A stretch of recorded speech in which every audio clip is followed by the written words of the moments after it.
Hi everyone, last week on Sunday we did a 100-man Chambers of Xeric challenge mode mass raid on the League. And this was my first sort of like real mass on any league at Chambers, and we went like straight to the max level. So this was a legit 100-man, and we did 3 raids. The first two 100s, and the third one was a 50. And the best way to describe this is just like complete chaos. Complete chaos. In the best of ways.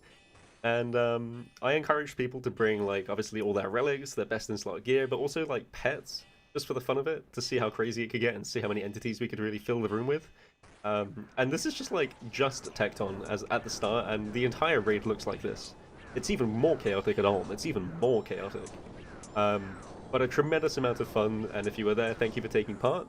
And if you weren't, well, I want to bring that experience to you guys and show you a bit of what it was like, and also explain a bit about the differences this kind of raid really feels like and looks like, and the fact that we're on the League makes things very, very different to begin with. So, as you can see, like the crab room just has like a billion crabs. Half the players in the raid probably hadn't seen this kind of thing before, and that's pretty normal. I mean, I've done a lot of these. We used to run the original mega scale, which consisted of 100 players or 100 scaled raid, and trying to get the maximum amount of capped points. We got up to 3.5 million on the main game at one point. So we've seen this kind of thing before, but a lot of people have not experienced this, which just adds to the chaos, which is, again, pretty interesting. Because, of course, we did these in a very controlled manner.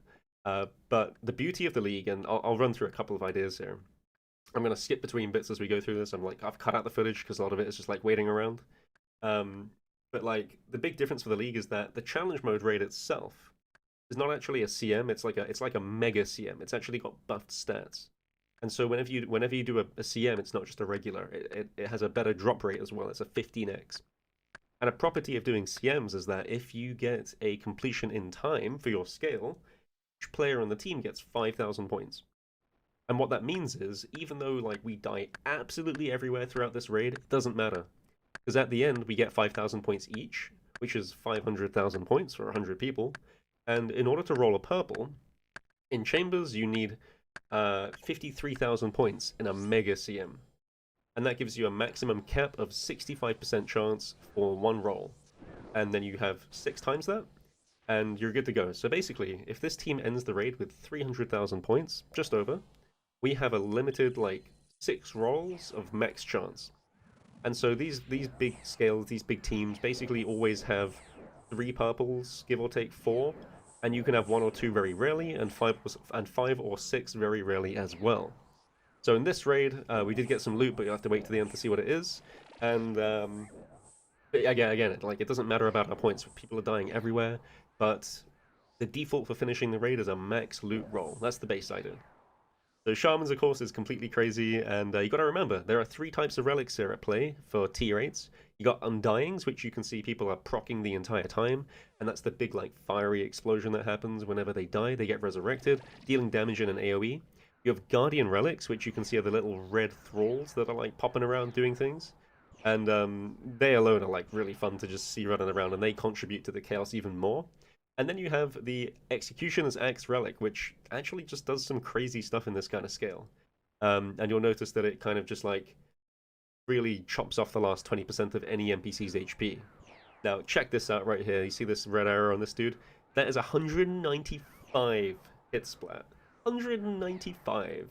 And of course, he wasn't praying correctly, but the point is to illustrate that like the power of the NPCs in this raid is beyond what you can imagine. These guys can hit like easily like into the hundreds. Tecton can one-shot you no matter what your HP is, no matter what you're praying, no matter what you have LE Justy, it will just one-shot you, which is already crazy. The strat for thieving was even to stand still and loot one chest, because the chest like closes faster in this kind of raid. And for Vespula, as you see here, what we're doing is we are attacking Vespula to bring her down to attack the portal. Because in League, we really didn't have many supplies. We didn't prep this raid, because a lot of us on the League don't have the ability to prep, and it would just take too long. There's no reason to, because again, at the end, even if we all die, we still get our guaranteed loot roll. So this is a cool property of doing mass raids, and in particular, like a scaled Vespula. And you can even do this in like regular solos as a means to get a bit more points out your raid, because downing Vespula is pretty efficient. Rope is one of my favorite parts of the raid. People die like everywhere all the time, and you get some really cool cinematic shots as well. The fun part of the Mage Relic, I guess, is that it like splashes, so if you attack something with a Mage Relic, you like aggro everything. But thanks to our undying Justy Bulwark friends, we do get across really easily. Guardians is also just pure chaos as people attacking with like whips and scythes and stuff. Wrong style pickaxes. But yeah, and another property of the raid is like, because we have BGSs and Arclights and Warhammers, if you just use special attacks on an NPC, it will eventually reduce its stats to 0. For these guys, you can just stand next to them, no worries. And the same is true for like almost everything. Vasa is like, again, one of my favorite parts of the raid, just complete chaos. If you know, like stand on the west side of Vasa and you won't be targeted. But hey, I mean, like these guys probably haven't done many chambers. Some of these guys are like completely new, which is hilariously funny. So yeah, and then of course you just mage everything, because like depending on your relic, you just have to use that style. So we were just maging everything. You can see the FPS drops are like kind of going wild here as well. A lot of movement and everything. And as Vasa gets to like 20% here, it really just disappears. Not to mention the fact that it just like disappears randomly anyway. This happens at Vanguards too. Vanguards just sometimes just like don't exist. But yeah, the amount of damage going out is insane. I think the most damaging build in this raid, or the most damaging build in the league, was definitely the ZCB Banker's Note one, where you could use the Spec Relic and then like the Food Prayer on the Ruinous Prowess, and just use like P-Nex and food to keep topping yourself up. Those guys must have been doing some crazy damage. I like, if you didn't know, I'm running Soul Stealer on my build, so I'm just chilling, I'm just not doing anything. My HP is always topped up, my prayer's like decently topped up. And I did bring some like rough stuff in the inventory. I never even used the T-Bow. I barely used anything in the inventory. It was just like a click and run. And the poor Meleas, I don't think we had too many of them. I think the ratio was like pretty even, probably a couple more mages and a couple more rangers than Meleas. But they had a pretty rough time. You can see them running about and just perishing. These mystics, you wouldn't believe it, they can hit like 30s and 40s through prayer. If you're not praying, they'll just kill you. I think that guy got hit a 60, which is I think the highest hit I've seen here. And yeah, the sounds also are just crazy. I've got my sounds in game to like 1%, and you can just hear everything. And sometimes you can't even hear my own attacks, which is kind of funny, but yeah. And another thing, this update, this raid in particular, was post-Chambers update, which means we had things like stackable grubs at Thieving and stackable kindling at Ice Demon. And I've done a couple of CMs in the main game, and I've tried it out, and the changes are really fantastic, and they are really nice for mass raids as well. You can tell the fluidity of CMs in particular are just like really up there. You can kind of run your way through the raid, and there's very little that sort of stops you or slows you down now. You just kind of click and go. Large Muthadal here, one of the scariest NPCs in the raid. I think Tecton probably has a high... Maybe Tecton doesn't even have a higher max hit. This guy can probably one-shot maybe 300 plus damage. I don't know. It's hard to say because, again, the stats are like super buffed. But even this like scariest damaging NPC doesn't really stand a chance. And now you can freeze the NPC as they try and go to the tree, and you can damage them through that freeze, which is a really nice change. So Muthadal is not a problem in this kind of thing, and just 23, 24 minutes right now, and we just go straight into Ulm. There's really no waiting around, no reason to. Again, we're like starting with 500,000 points, and you're going to see these points just get annihilated. Ulm, I believe, in the original 100-man CM on the main game, could hit you for something like 100 and maybe 15 off prey, something like that. Enough to basically kill you no matter what, such that you'd have to tick eat to stay alive. This guy off prey, I mean, in a 100-man Mega League CM, must be hitting somewhere close to 130, maybe 140. I don't know how the scaling is, but I've seen people get hit for 99 pretty commonly here. And the only reason we don't see a higher max hit is because people don't have the HP. Like, no one has 150 HP, so you can't even see it get hit. But you better believe I was trying to tick-eat every attack. And even then, because of the lag and the amount of players, I couldn't even tick-eat, so I was getting killed left and right as well. Pretty insane to see Ulm, like, every single attack wiping out at least one player, pretty much. And our points down to, like, 420 immediately after first phase. You'd think we'd be gaining some on the first, but no, it's just going down from here.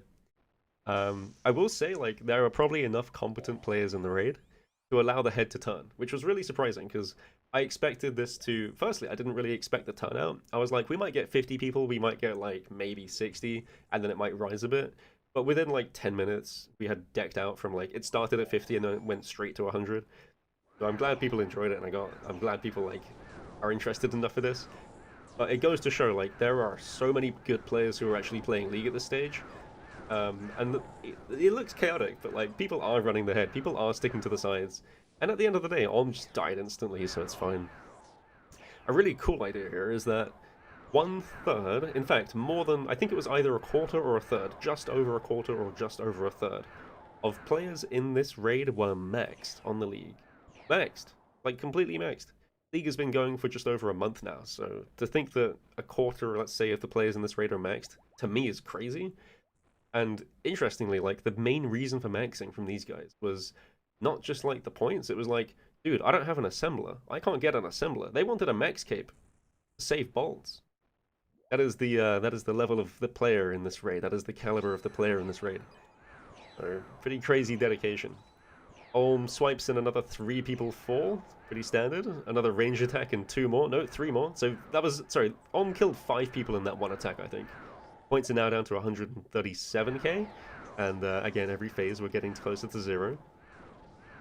And we have had a flame phase, I think, and we got spared 1 time. The big killer at all, is not the auto attacks. It's the burn. When the burn starts happening in this scale, in this kind of raid, you don't stop. No one stops burning forever. Unless you all wipe and leave the room, you're burning forever. And so, if and when that burn pops up, not only is the chat feed and like everything above just completely crazy, like you can't see anything, your stats are drained, which is really scary because for me, I had a lot of restores, but I think a lot of players probably didn't have restores or no means to regenerate their stats. Like if you bring in prayer parts, can't do that. But Banker's Notas stay winning. I had some Sandfuse from Kraken that I got to use, and my heart boost that I was managing to use. But the really funny thing is, like, if that was a killer in like a main game CM, in this, it just doesn't matter. You have so much damage. Like the phases are dying in 20 seconds, the hands are dying in like 20-30 seconds. And so this idea of like being scared about the burn, just irrelevant. It just doesn't matter. But yeah, pretty insane. Points are now down under 100k, so very close to tending towards 0. And again, we're going to end with like 500k. It's going to say a weird number on screen because that's just kind of how the like the local view of it works, I think. It just doesn't show it quite right. Yeah, I think this first one, I was quite surprised I managed to stay alive because the lag was pretty crazy. But turns out, again, head was moving, so not too bad at all. Now, this entire Olm, when you do mass raids, Olm increases phases. So normally you have 3 phases, and Olm, I believe, can go up to 9 phases, so depending on the amount of players in the raid. So if you have 7 players in the raid, it's still 3 phases. If you have 4 players in the raid, it goes to 7 players going to 8 players, that will increase your phase by 1, so it goes to 4 phases. And then when you get to 16 players, it goes to 5. 24 goes to, 6, etc. And then you cap out at 9. So this was a 9 phase Olm. Pretty standard for this kind of scale, and when you get to like 60 players, that's just how it is. And yeah, here is the burn. And you can see it's just a little group of players burning, and then the next tick happens now, and it's like half the raid, and then people start spreading out, and you try and avoid it, and it's just over. You can't stop it. It's if it was like 2 people, you have a chance, but if it's like anything more than 2 people, you got no chance. So at this point in time, everyone's burning, everyone's stats are gone, but it is the final phase, and we did get fairly lucky with it. And just look how fast head phase dies. We're now 32 minutes into the run. The points are dead 0. And I think all the ZCB rangers are just like having the time of their lives, just going ham. The other thing that was crazy to me is like the sheer amount of mega res in the raid, like scythes, T-bows, shadows, ZCBs, stuff like that. Like everyone was so decked out, which is kind of crazy. We did try and put like a T8 rec on this, T7 T8 rec, but like everyone was so gifted, it was crazy. But that's the entire raid. It says the points weren't that crazy, but we got the max roll, and we just got press rolls, so kind of scammed. We did a couple more of these, and I think we got some half-decent loot, a couple of kits for people. But hey, that was the whole experience, so hopefully you enjoyed. And I think that's probably the last video until the new year. So have a good new year, and we'll bring out some new content in early Jan.